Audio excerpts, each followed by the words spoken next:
Rapat paripurna DPR menyetujui pemberian pertimbangan kewarganegaraan Indonesia. Itu kami meminta persetujuan pada rapat paripurna hari ini apakah permohonan, pertimbangan dan pemberian kewarganegaraan Republik Indonesia atas nama Saudara Kevin Dix, Saudara Noah Johanna Christina Cornelia Liatomo dan Saudari Estella Requel Pati dapat disetujui. Selanjutnya persetujuan tersebut akan ditindaklanjuti sesuai dengan mekanisme yang berlaku. Namun proses permohonan naturalisasi pemain timnas sempat mendapat kritik dari anggota Komisi 10 DPR fraksi Demokrat, Anita Jakobagah. Saat rapat dengan Kemenpora dan PSSI Senin kemarin, ia meminta Menpora tak hanya naturalisasi, tapi juga membentuk atlet dari Indonesia melalui program pelatihan. Tetapi pertanyaan saya, kenapa kita harus mengambil dari luar? Bukan sekali, ini sudah beberapa kali. Perlu dipertanyakan dan perlu menjadi perhatian kita semua Bapak Ibu, Komisi 10. Mau sampai kapan kita terus mengambil atlet dari luar? Menpora harus betul-betul membidik atlet-atlet Indonesia yang punya kemampuan dan ajarkan mereka, latih mereka sebaik mungkin. Bila perlu kita panggil pelatih dari luar supaya atlet kita bisa menjadi atlet yang luar biasa.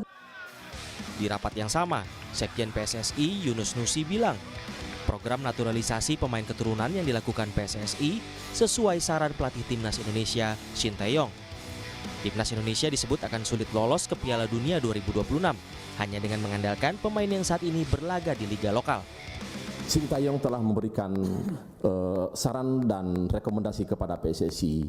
Bila PSSI ingin mencapai target sebagai singa Asia dan bahkan bisa lolos ke Piala Dunia, maka mohon maaf untuk para pemain-pemain yang ada di Indonesia saat ini, menurut Shin Tae-yong belum mampu kita timnas untuk menuju ataupun lolos ke Piala Dunia. Sehingga Shin Tae-yong atau tim pelatih merekomendasikan kepada PSSI sebagai saran dan rekomendasinya adalah merekrut dan atau mengambil bibit-bibit pemain-pemain yang ada di luar sana yang berdarah Indonesia. Dalam survei yang dilakukan Litbang Kompas 21 hingga 23 Oktober, 48,3% dari 540 responden setuju adanya tambahan pemain naturalisasi untuk lolos Piala Dunia 2026. Yang tidak setuju sebanyak 44%. Dalam survei yang sama, 47,9% responden menginginkan pemain penyerang tengah atau striker yang dinaturalisasi, lalu yang menginginkan penyerang sayap atau winger sebesar 10,2%, gelandang 11%. Hingga kini, sudah ada 17 pemain yang dinaturalisasi pada era kepelatihan Shin Tae-yong. Yang terbanyak pada posisi pemain belakang berjumlah 9 orang. Lalu lini tengah 3 orang, penyerang 4 orang, dan kiper 1 orang. Atlet laki-laki yaitu Kevin Dix ini diproyeksikan untuk bisa bermain di qualifying Piala Dunia selanjutnya. Tapi mungkin target realistisnya adalah saat laga Indonesia bertemu dengan Arab. Jepang, ya kalau ada mukjizat. 4 hari sangat berpengaruh. Kementerian Hukum akan terbang ke Denmark untuk melakukan pengambilan sumpah kewarganegaraan Kevin Dix.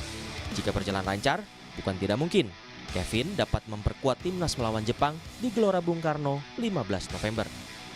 Tim Liputan, Kompas TV.